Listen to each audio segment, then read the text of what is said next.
پنالتی آخر. رونالدینیو پسر 14 با رویه‌های بزرگ فوتبالی.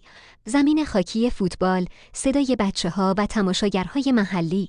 رونالدینیو همیشه می‌خواست قهرمان باشه، اما هیچ کس باورش نداشت، نه مربی، نه هم تیمی، نه حتی خودش.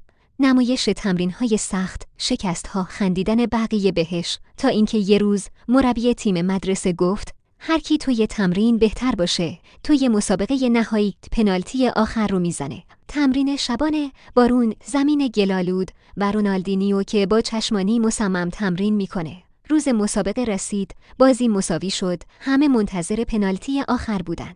رونالدینیو توپ رو روی نقطه پنالتی میذاره. سکوت، تپش قلبه. دروازه‌بان تیم حریف، این بچه سوتی میده، نگاهش کن، عین موشه.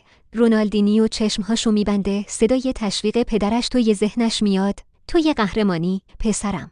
شوت توپ به تیر دروازه میخوره. همه فکر کردن توپ گل نشده، اما توپ با کات عجیب برگشت، خورد به پشت دروازه‌بان و گل شد.